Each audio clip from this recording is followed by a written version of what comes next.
Assalamualaikum. Aku principal lagi. Iko naigo. দীপন আমার লাগে মজা লিয়ে আইব।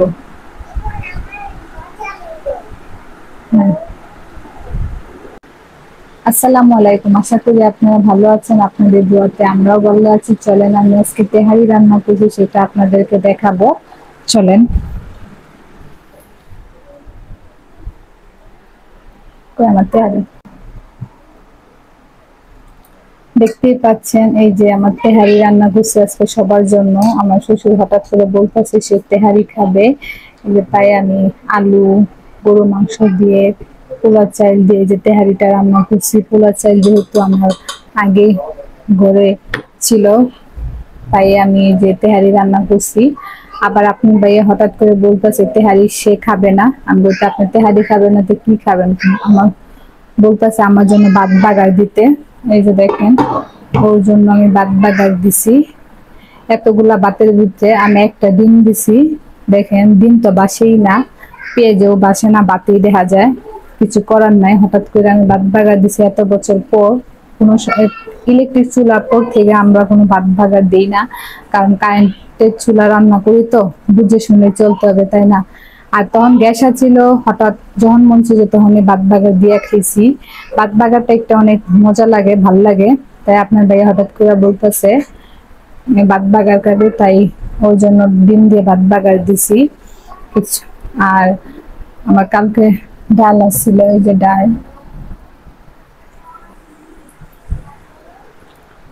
আর আবার দেখেন, এই যে খাসির মাংস রান্না করছিলাম।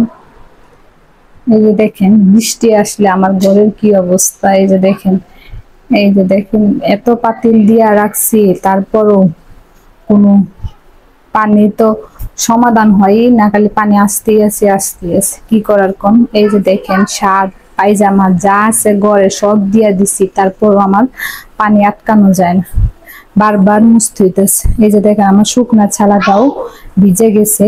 কি করার, যেহেতু আমি আজকে বৃষ্টির দিন দেখে তেহারি রান্না করছি। আবার আপনার ভাইয়া বলতেছে তেহারি পছন্দ না। পছন্দ, আমি আমার বলছি যে আপনি তেহারিটা একবার খেয়ে দেখেন, ভালো লাগবে। সেও বলতেছে আচ্ছা। এরপরে বিকালে অল্প খাইছে, সে খেয়ে বলতেছে না তেহারিটা তো অনেক মজা হয়েছে। আমি পরে বলতেছি যে আমি রাত্রি তেহারি খাবো, আমি ভাত বাগার খাবো না। আমি তো ঠিক আছে, আপনার যেটা পছন্দ আপনি সেটাই খেন, কোনো সমস্যা নাই। তাই আমি বলছি যে আমি ভাত বাগার খাবো না, আপনি তেহারি খান। আমি পোলাও খাইছি, আমি কিন্তু এত পোলাও খাইতে পারি না। দেখেন দেখেন কত, এই যে এই দিক দিয়েও পানি আসে। আবার আমার ওই রুমটা দেখলে তো আপনি আরো অবাক হয়ে যাবেন। এই যে দেখেন কি অবস্থা, দেখেন কি অবস্থা। আপনার ভাইয়া জিন্সের প্যান্ট পরতো, সেই জিন্সের প্যান্ট দিছি। আবার আমার শাশুড়ির পুরাতন মেক্সি ছিল, সেটাও দিছি। এই যে শার্ট, ওড়না যা আছে পুরানা কাপড় সব আমি ঘরে বিছাই দিছি পানি আটকার জন্য। যেহেতু আমার ঘরে বাচ্চা আছে, আরিয়ান আছে, সেও বিকালে ঘুম থেকে ওইটা ঠাস করে পড়ে গেছে, ব্যথা পেয়েছে না পেয়েছে বলতে পারি না। তারপরেও কিছু করার নাই, যেহেতু ঘরের মধ্যে সাদা টাইলস, পানি পড়লে তো বুঝাই যায় না। হঠাৎ করে বড় মানুষ যদি একজন পড়ে যায়, কোমরটার সমস্যা হবে। তাই আমি পানির মুছার উপরেই থাকি। আর যেহেতু আমার ঘরে বাচ্চা আছে, আমার পানি মুছতে হবে, কারণ নাহলে পড়ে যায়, একটা কাম বাইরে যাবে, কিছু করার থাকবে না। একটা ব্যথা কিছু পেয়ে গেলে এটা উঠবে না, তাই না? দেখেন, আবার এই দিক দিয়েও পানি আসে। এই যে দেখেন পানি, ফ্রিজের চিপা দিয়েও পানি, ওই বলে পানি আসছিল আমি ফালছি। আবার এই ঘরেও পানি, এই যে দেখেন অল্প পানি আছে, সেটাও আমার ফেলতে হবে আমার কাজ শেষ হলে। থাক, কোনো সমস্যা নাই। দেখেন কত পানি, এত পানি আসে। জানলা দিয়ে কেমন করে বানাইছে আল্লাহ জানে। দেখেন কত জঙ্কার মঙ্কার পড়ে গেছে। দেখেন এটি সব ফাঁকা দিয়া চুয়া চুয়া পানি আসে। দেখেন যখন বৃষ্টি আসে তখন তো পানি আসে না, যখন বৃষ্টি তাইমা যায় তখন পানি আসে। কি করার, এগুলো থাকতেই হবে। দেখেন আপনার ভাইয়া আবার কালকে রাতে কলা নিয়ে আসছে সবার জন্য। দেখেন কলাটি দেখতে সুন্দর, ছোট ছোট কলা। আরিয়ানের ছোটবেলা সবচেয়ে পছন্দ ছিল ছোট কলা, তাই ও বড় কলা দেখলেও আনে, আবার ছোট কলা দেখলে বেশি আনে, কারণ আরিয়ানের পছন্দ ছিল, সে ছোট ছোট কলা খাইতো। এখন তো খাই না, এখন 4 বছর হয়েছে। কলা কি জিনিস খায়াও দেখে না। সকালে যেহেতু একটা কলা লইছিল খাইতে, ও অর্ধেক কলা খায়া বলে আমি খাইছি। আমি মা পুরাটা খাও, না খাবো না। আমি থাক ঠিক আছে, তোমার যেটা ভালো লাগে। দেখেন কত বড় বড় আম, দেখছেন কত বড় বড় আম।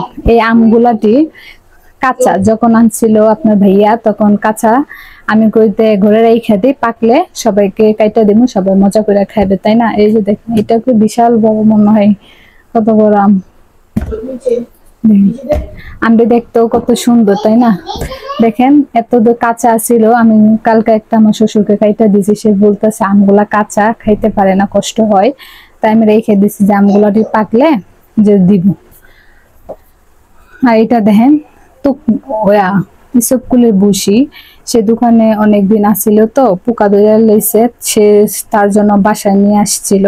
আমি রোদ লাগাইতে, এই যে দেখেন রোদ লাগাইছি, তারপরও দেখেন কেমন জানি ছাপতে লেগেছে, দেখছি কেমন জানি ছাতির লেগেছে। এখন কি করার, আবার রোদ উঠলে আবার দিতে হবে, কিছু করার না। আর এখন তো রোদই নাই, বৃষ্টি, বাহিরে এত বৃষ্টি হইতেছে, সকাল 6টা থেকে এত বৃষ্টি, বিকাল 4টা পর্যন্ত।